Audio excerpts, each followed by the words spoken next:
Welcome back to another episode of the Dateable Badass Podcast. I'm your host, Erin Ahlstrom. I'm really excited about today's episode.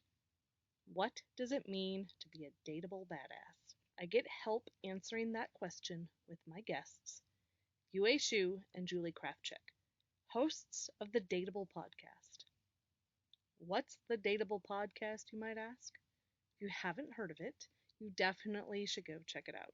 Whether you're single, coupled, married, thinking of entering into a relationship, or even if you're coming out of one, the Dateable Podcast can help you answer one of the single most important questions in your life. Why do you do the things you do? In today's episode, we talk about why we do the things that we do. We talk about how the Dateable Podcast got its start, how it's grown in the last 5 years, and we learn why Julie has earned the title of the Fuckboy Slayer. Just kidding. Though we do talk about trends we've seen from both their perspective as dating sociologists and from my own woman on the dating street perspective. We talk a lot about empathy and its role in our relationships, and we learn how all of us can seek to be better humans. Enjoy the episode, and be sure to rate, review, and subscribe to the Dateable Badass Podcast on your favorite podcasting apps.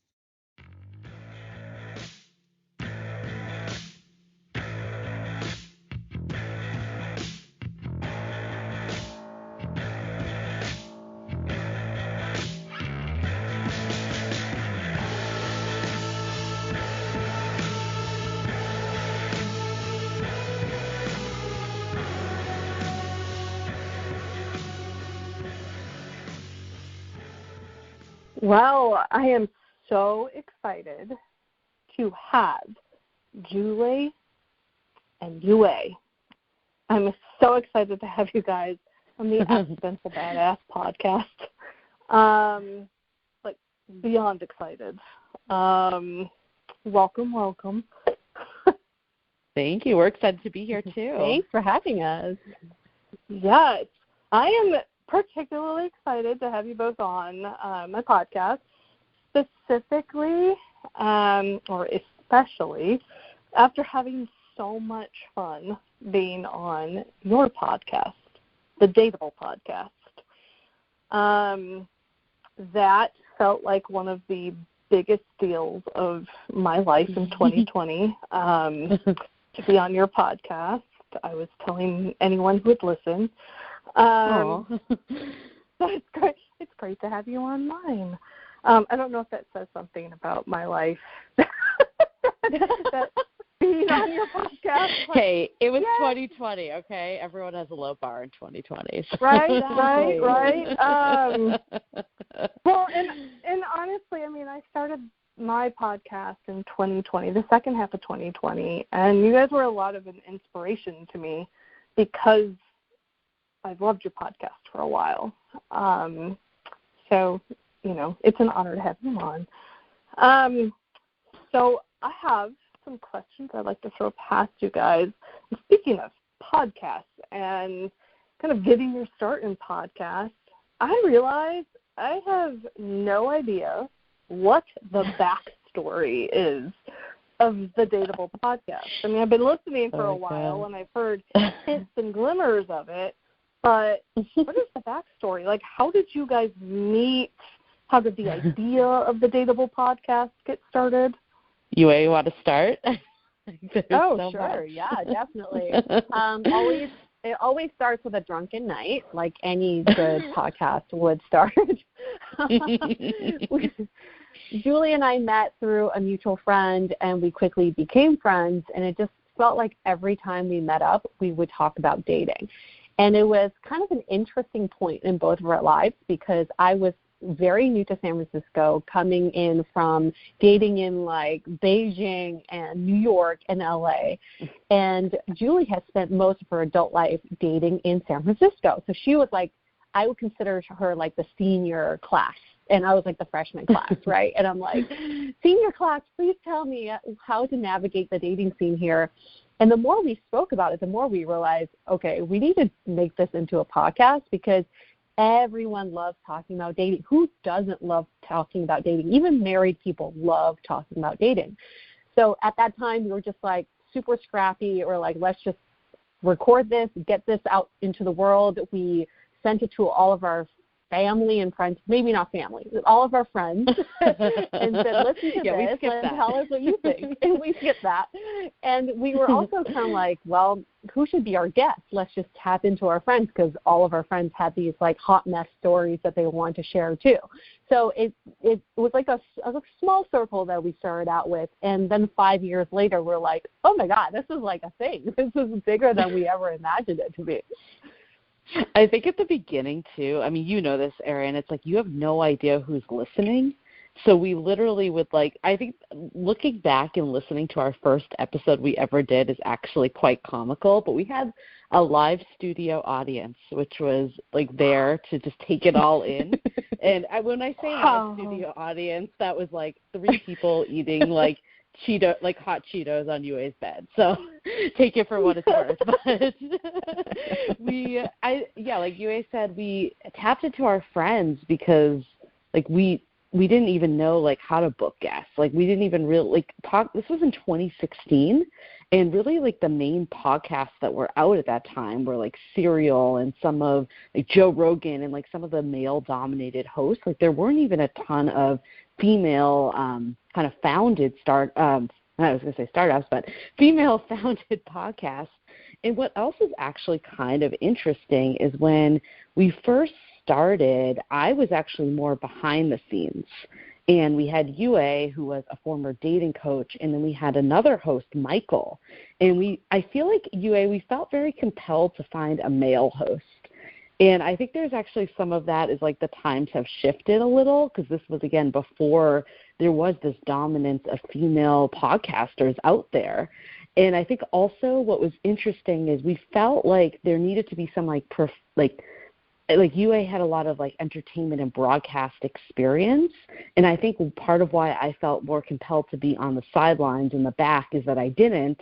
And I think what podcasting has really done over the years is it's opened up the voice to everyone, where I think back then we really felt like you needed to have like training to do something like this. Yue, I love this about you, that your background is a dating coach.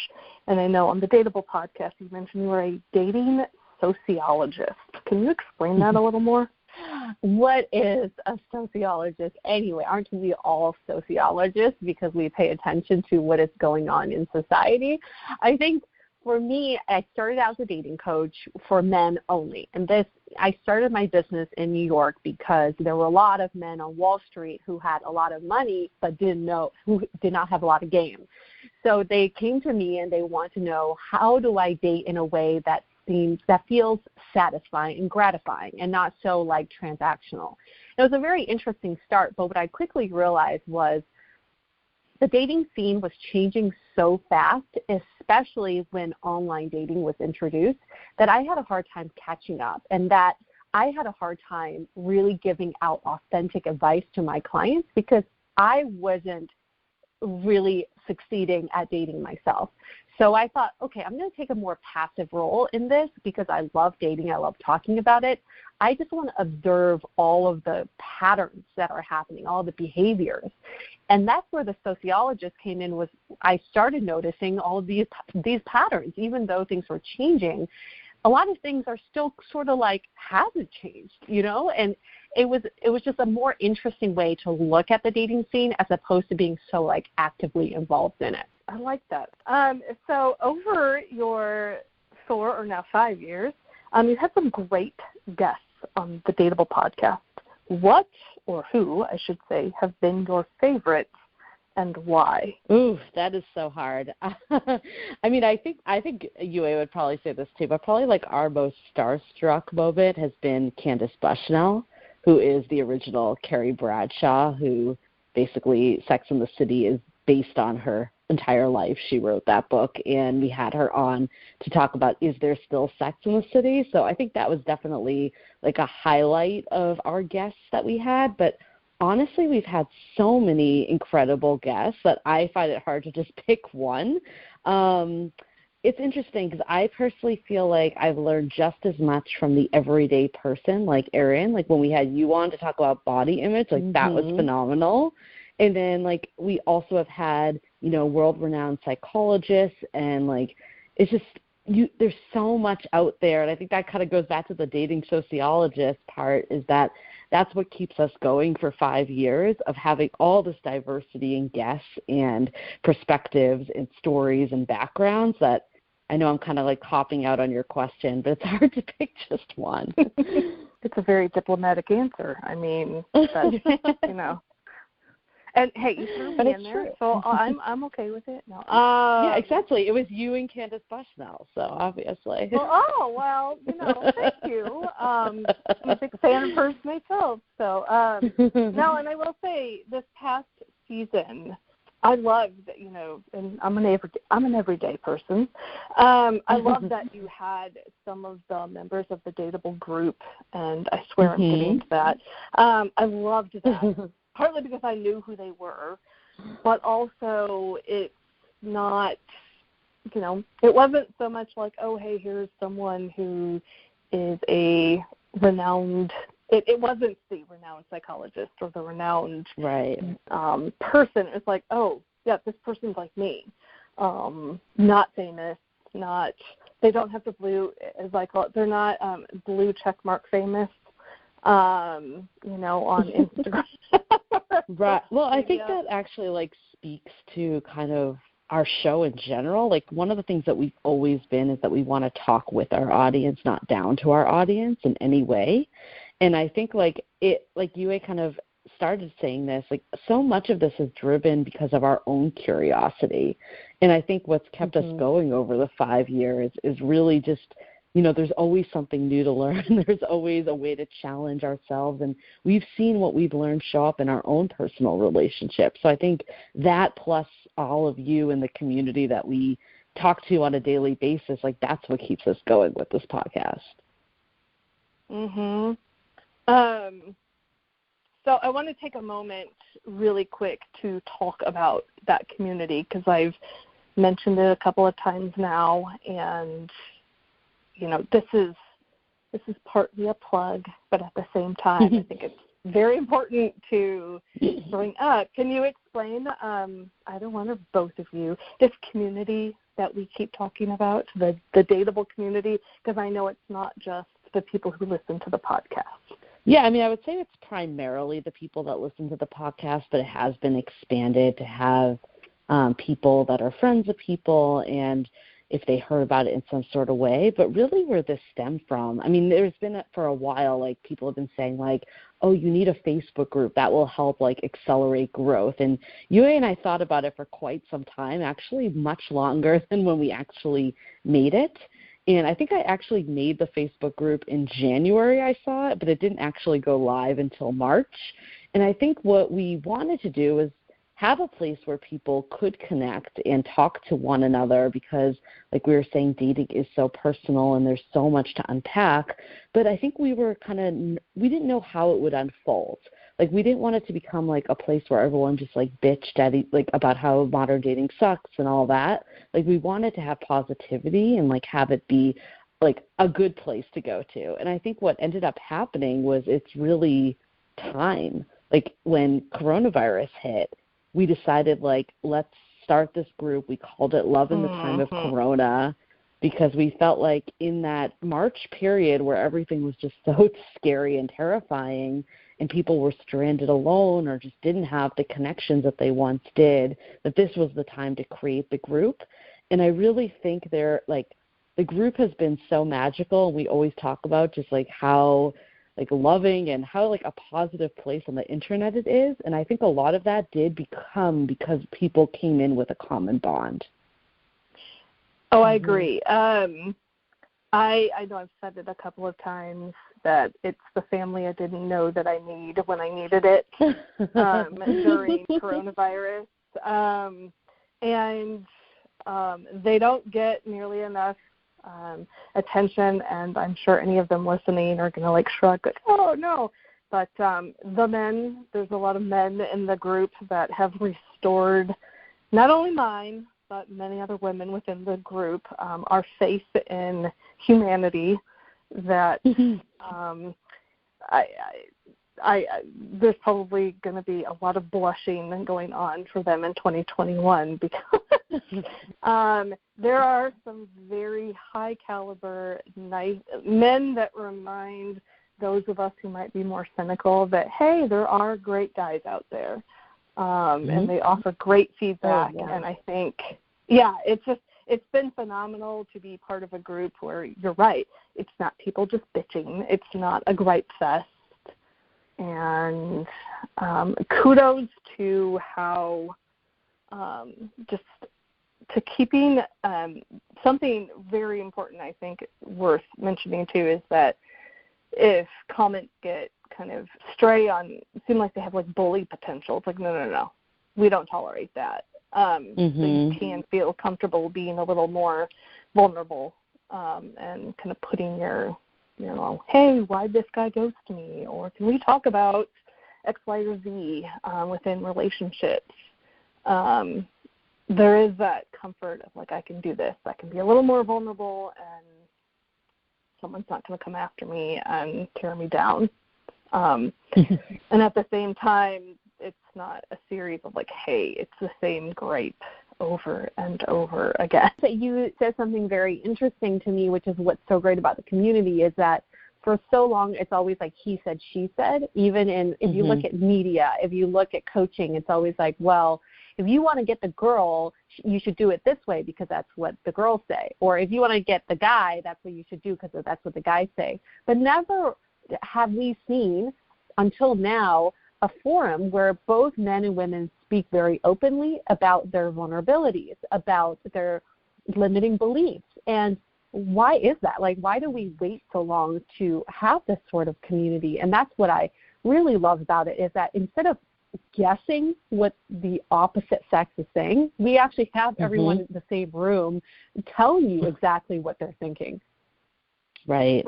And I think that's something like with the podcast, like back to that, like when Youre and I started this, we thought it was going to be like 100% women listening. And I think we were blown away that it was not. It was always like about a 60-40% split, like still a little more women than men, but there was more men than we ever imagined. And I think part of it is that men haven't had this outlet, like in a place to have these conversations. So what I love about it is, like, obviously people listening to the podcast can hear each man's story, and, it's not just, just like what Youre was saying, he said, she said, but I think bringing it to an actual group allows people, like, in the moment of whatever they're going through to get that, like, real-time interaction and hear that feedback right there. Right.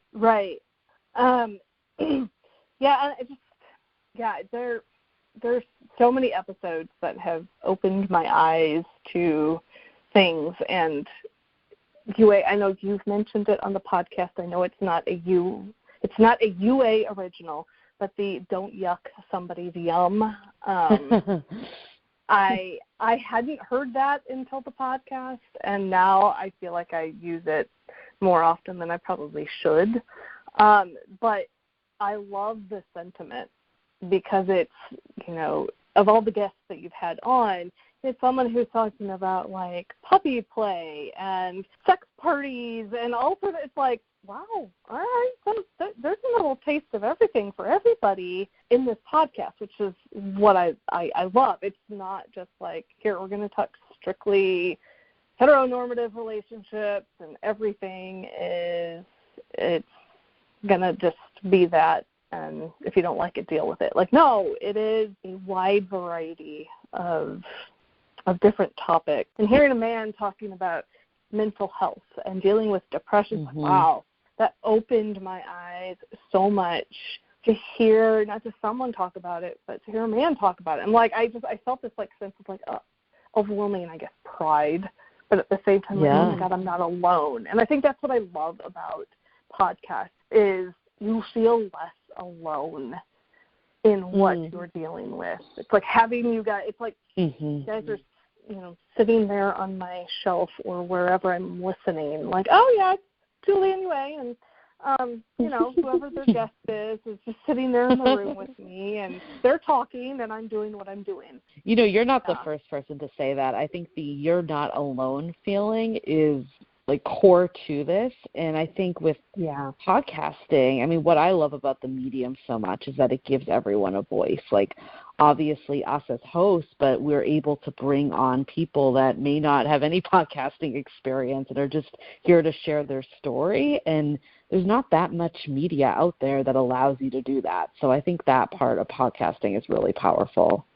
And in keeping with the name of my podcast, it's pretty badass. Something I want to ask, and especially because you've talked to as many people as you have over these years, I definitely have heard both of you kind of give this advice and dispense this advice through some of the various channels that you have. What advice or lessons have you learned throughout the whole Dateable experience? What lessons or advice have you learned that have stuck out to you the most?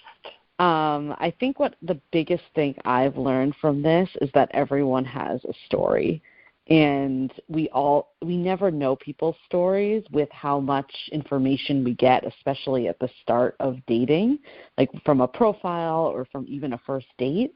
And I think what I've taken away from this is, like, we need to treat people more like human beings and have empathy for what others are going through. So I think I started off pre-Dateable definitely being like, why don't they like me? What am I doing? Like, it was all about me. And I think where I've evolved from this is looking at it more holistically of if this is going to turn into a relationship, this is about us. And when we're in a relationship, like, I'm going to come with certain things, they're going to come with certain things. And it's on us to work together through that. It's not so me versus you. And I think that's really been I think I just come in with a much more empathetic view from doing this podcast. I totally on board with that. And mine's very similar, which is everyone's journey or experience is their own personal truth. And I think a lot of times it's really hard for us because we're so self-referential. So we think people are weird for doing something that we wouldn't do, or they're kind of like strange, or they're an outlier. But then do you ever think that maybe you're the outlier to them? Like, someone could listen to our episodes about monogamy and say, oh, that's so weird. Who would ever do that, right? So I think what makes dating so wonderful is that there is no one right way to do it. There's just so many multiple journeys that you can take, and whatever you choose, that is your truth and that is your journey, and nobody can judge you for it because it is your life. And so that's like a very liberating feeling to have. And while we're doing this podcast, every time we interview someone new with a really profound story, or with just maybe even like a shocking story or perspective, we have to sit back and think, that's amazing. Like, that is their journey and that's their truth, and we respect them for that. But like an interesting translation, the same thing could be applied to the podcast. Yep. Or being like, everyone has a story. I mean, have empathy for everybody, or as many people as you can tolerate, but have empathy, and everyone has a story, and remember that going into many, many things about life. Whether it's your job, whether it's a relationship, whether it's your spouse, someone that you're married to, getting married to, have been married to, or swiping on an app. Everyone has a story, and empathy is such a huge ingredient that I agree it's so important. That was my little spiel that I was going to put in there. I was going to relate it very similarly to like the podcasting journey of what I've learned. And I think, honestly, this applies to any like side hustle, or if you're starting a company or a project. Like, it doesn't have to be a podcast. It can be literally anything. But I think so many times, like, we're waiting to like be perfect at something. And until you just start doing it and you start finding your voice or finding that rhythm, that's how you learn. And Youre and I have had many evolutions over the last 5 years. Like, we've had different hosts, we've had different equipment, we've had different logos. Like, we've had so many different things, and it's all been an evolution. And if you listen to our podcast, episode 1, to where we are today, it sounds so different.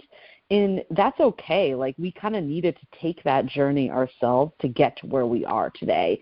And I'm sure even like next season, things will continue to improve. It's like we're constantly learning and we're constantly getting better. And I think especially as women, like often we don't take a job unless we have like all the qualifications, where a lot of men will just be like, oh, let me just start doing it and throw my hat in the ring. And I think like kind of being an accidental badass is just like throwing your hat in the ring and getting started. Well, yeah, that was it. So yeah, one of the origins of the name of this podcast is people often describe me as being a badass. You know, they know me as the martial artist and the one who, the clapback queen, and you know, who doesn't know fear. And it's like, yeah, I tripped into a lot of that. I didn't set out.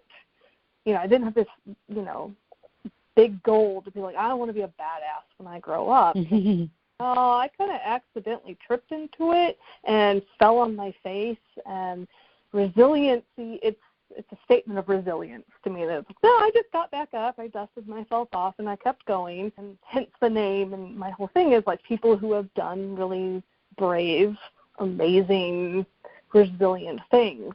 So this is, you know, a perfect testament to, I like not only having empathy for other people, but having it for ourselves. I know a phrase that I've heard a lot in the last 3 or 4 months, and I've used myself 4 times this week already, is giving ourselves grace.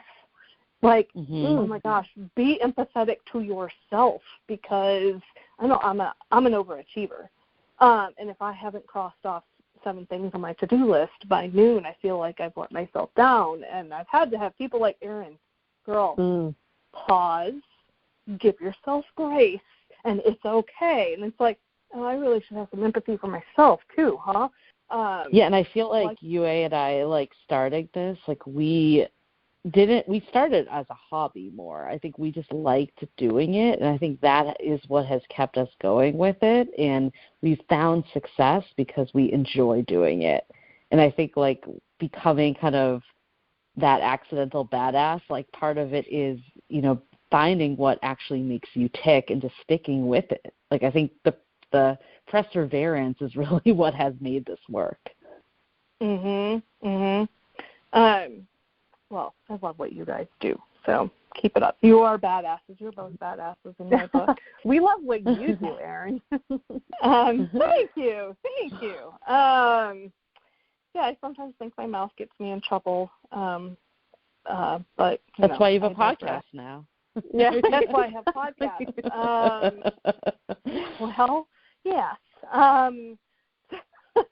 Although I will say you had a podcast guest on recently that made me not feel so bad about the number of times I dropped F-bombs, because he dropped as many, if not more. So I'm like, okay, I feel like I'm in the clear. Because when I listened to the one that we did. Yeah, I'm like, I don't even know you. Oh. Jared. I think I'm just immune to F-bombs. I don't even know. Me too. Anymore. when I listened back to mine, and I've listened to it a couple of times because it was me, my first thing was like, oh my God, I said fuck so many times, and I was embarrassed for myself. And 2, like, I sounded like a real alcoholic because of the number of times I referenced, oh yeah, my friends and I go into a bar, and I'm like, I swear to God, it's like 1, 2 bars. We just that was the thing we did back when we were out in public and could do stuff like that. But yeah, you know what's funny? When we first started, I was a guest on Dateable under a fake name, and I did the exact same thing. Is that I re-listened, and I was like, oh my God, I can't believe I said that. I can't believe I referenced drinking all these many times, and was kind of picking myself apart. And I think that's something that you learn over time, is you get used to, you know, like, you get used to how you sound, and you also just stop caring. And I mean, I shouldn't say stop caring, but it's like you just learn to roll with it a little more. Right. Well, what's funny too is I actually had been doing improv and like public speaker training as related to my job for the last couple of years. And so I got used to what my voice sounded like recording, but then being on a podcast, and again, I do this for my day job as well, it's like, oh, I interrupt people. I became very aware of my crutch words and my crutch mechanisms, I guess is what it is. And so my personal one I can swear, on my work one I can't. And I think I just save all of my swearing for my personal podcast. It's all pent up. You've got like a bank of F words. You're like, I've been using like 20 F words today. Yes, I did not utilize Sorry, go ahead. I do agree with you, though. The best way to become a better public speaker is to do a podcast, because you're going to become super aware of all those filler words that you use in a way that you were never aware of before. Especially editing it, you're like, oh, my God, I can't believe I said like for the zillionth time in a row here. Youre, back to your comment, it's like, you know how the whole I have no more fucks left to give? Well, apparently I save all of my fucks from my podcast, and that's where I give them. I give all of my fucks from the podcast. There you go. I'm going to put that on some merch right there. I put all my fucks into my podcast. Again, because you guys have done this for a while, and you have talked to some amazing guests, what dating trends did you notice before COVID and the pandemic that pissed you off and really had you scratching your head? The thing that really pisses me off the most, it's not really a dating trend, it's a trend in the dating industry. So there's a little difference there, is that we somehow seem to create these dating terms all the time for terrible dating behavior, which in turn perpetuates the situation. You know, like if you're putting a word around ghosting, and then now all of a sudden everyone's being ghosted, because now you put language around it. And it kind of pisses me off, because I wish we could put dating terms around positive dating behavior. What about, like, what if there's a term where you return someone's text within an hour? Like, what is that called? Right. You know, eager. Right. Maybe it's like the eager text, or what? Something that makes people proud to say, eager beaver. And they use it. The eager beaver text, and something that makes them but more, that has a negative connotation even. I know. Okay. I know. Maybe it's not that. But so hard. No, but it's so true, though. Like, literally our most searched page on SEO is dating trends, like dating words. Like, that's the number one search we get to our website. So that means that people are proactively trying to find out all of these things. So I agree with you. It's like I swear every month there's like a zillion new terms that come out. Like, you can't even keep track of all of them. No. But I think my favorite one / the most annoying is one that we made up, which is the fluffer. That is basically like that person that fluffs you up before, like they, you know, like they're hot and heavy, they're ready to go and have a relationship with you, and then they say they're not ready and they don't want to, and then they immediately kind of get into a relationship with someone else.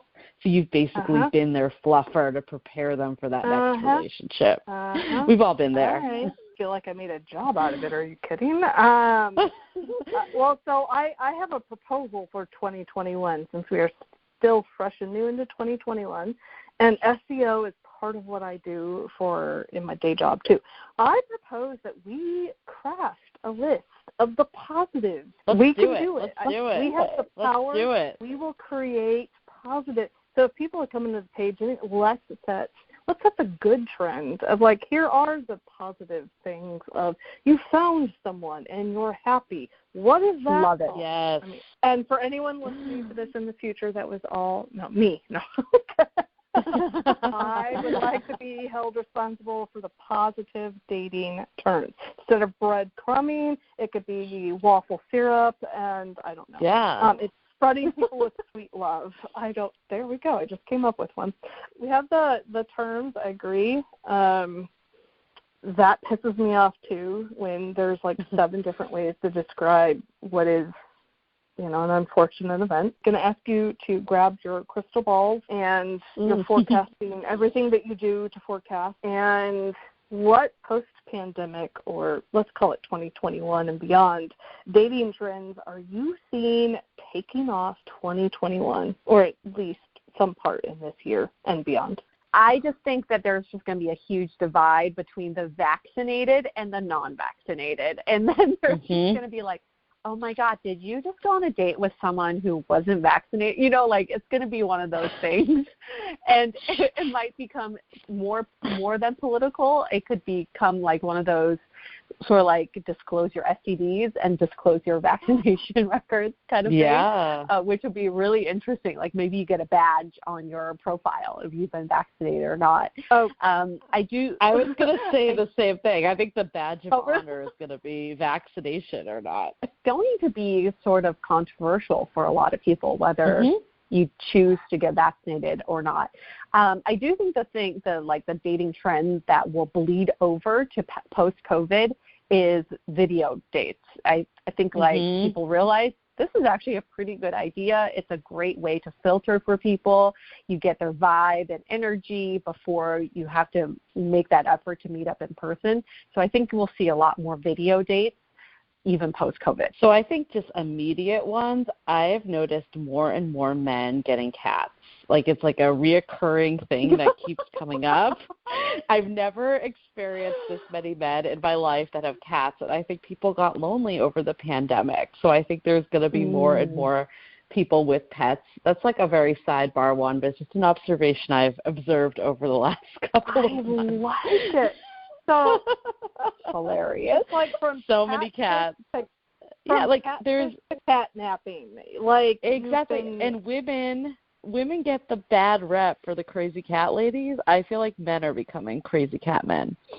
So just putting that out there into the world. I so true. Like it. Crazy cat men. Oh my God. I love it. Oh my God, I do think we talked about this at the beginning of 2020, how hookup culture has died, and I actually think that it's going to come back in full force. Not in 2021, probably 2022 or whenever it's like the vaccination is really there.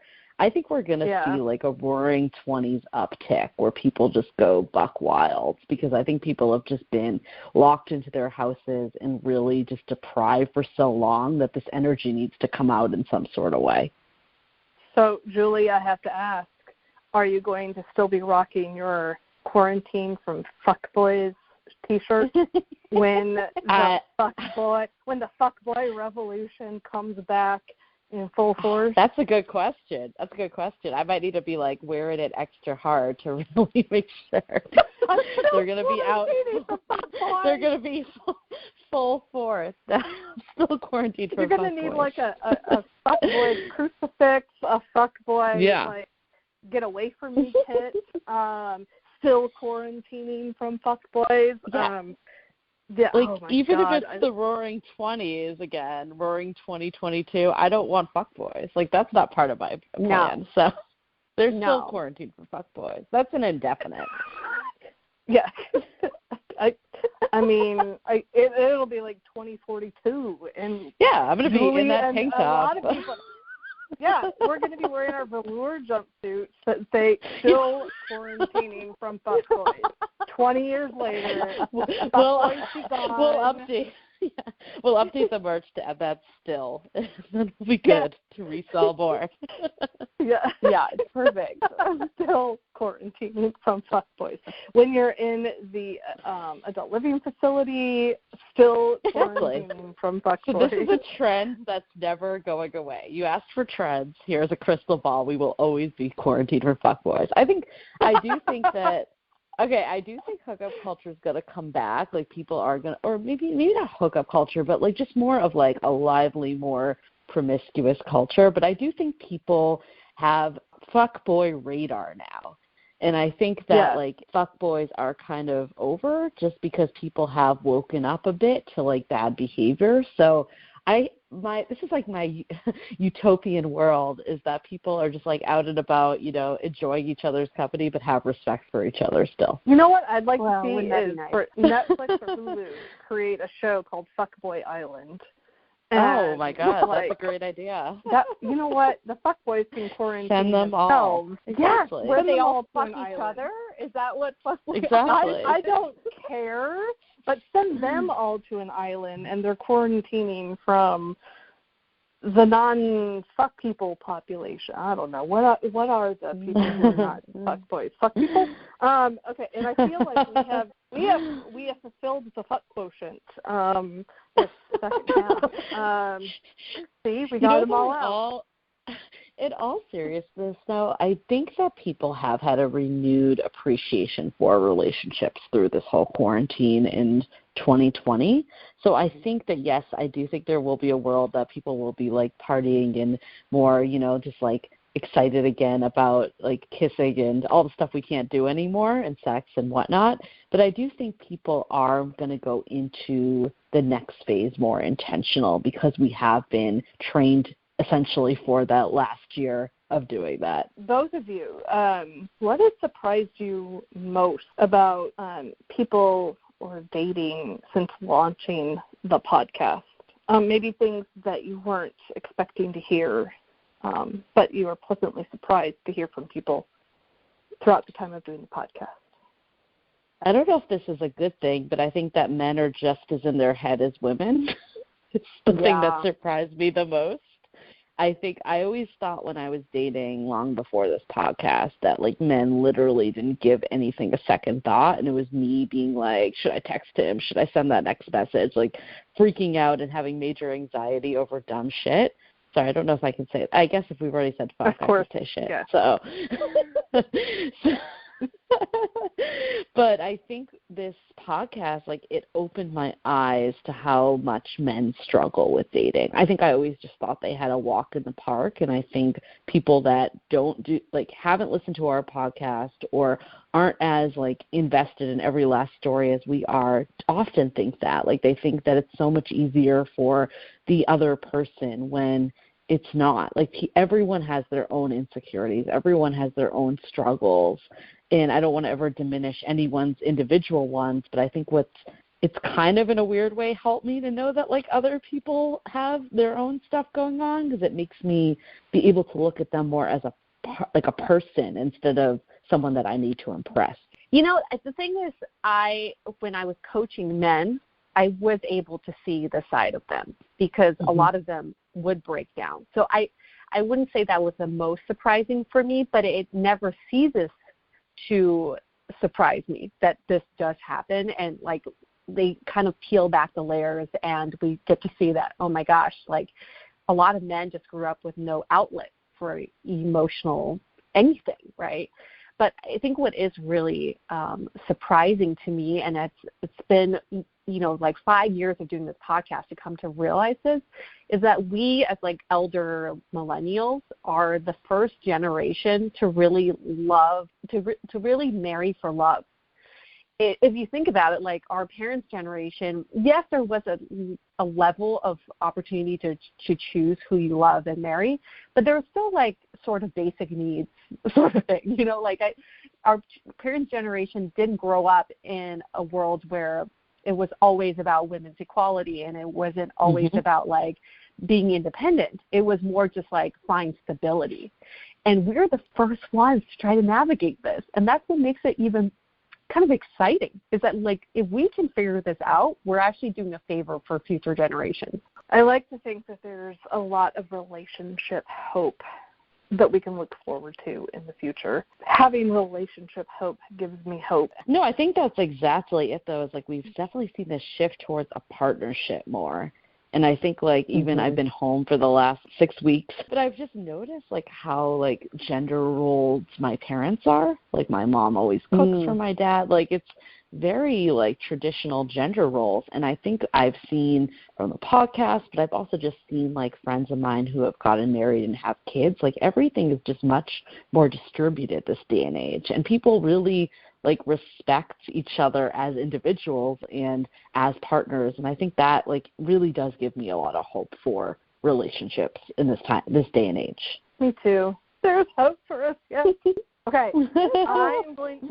I'm going to do something to you that you guys do to anyone who is on a live stream or a podcast, and this feels so good to get to ask you. Oh, God. I think I know what it's going to be. I love it. What does being dateable mean to you? What it means to me is definitely being open and honest and, kind in treating people with respect and empathy. And like, I think the staying open piece is so big because things change in life, like all the time. Like even if you met your person today, like you need to evolve with someone, like having that growth that's going to inevitably happen. And I think communication, like all the qualities that are such like soft skills that, like we never were taught how to stay open or how to adapt or how to communicate well, but that's really at the core of what being dateable means. We talked to I remember one of our community members, actually, Ricky, said this, and it stood out to me, is being dateable does not mean being single. Like dateable does not end when you get into a relationship. If anything, that's when you need to become even more dateable.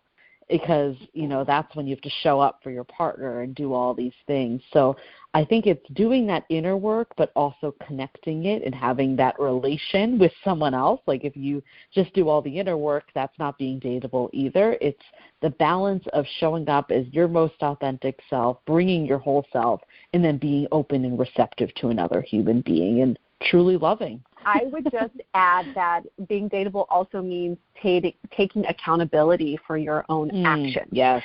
Because so much of the time we think about dating as me versus them, and look at them doing this to me, like looking at all the dating terms. Is they ghosted me, they breadcrumbed me, they did this to me.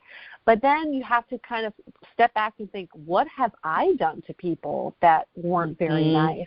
And I need to reconcile that as well. So part of being on this dateable journey is also just being able to say, I take responsibility for my own actions. And there are times that I haven't been the best dater, and I will need to live with myself for that. 100% agree with everything you just said, because I think that is what holds people back, is when it's a blame game on others and you're not looking inwards. I hope everyone listening to this becomes a very badass, dateable person, whether you're coupled up, relationships. I'm going to send this to everybody I know that's, whether they're in a relationship or not, because I think the tail end of what we're talking about here is so important. And you're right. Like, I love that being dateable doesn't just mean you're single. It's you can be married for 30 years and you still should work toward being dateable. I love it. And I think to come full circle, like we talked about how like Youre at the very beginning, coming new to San Francisco, felt like, oh, this is an unforeseen like territory that I've never experienced before. And I think at the beginning we thought it was San Francisco, and we quickly realized that it was really everywhere. And like I think people are very quick to blame their city and the challenges that are happening. And what we've also learned with accountability is, of course, like if you're not happy in your city or where you live, like that's one thing, but it always does stem from inwards. And ultimately, like the same like challenges and benefits of modern dating are really universal. They just show up in slightly different ways in different cities. You guys have just given me so much great information, and I appreciate your time.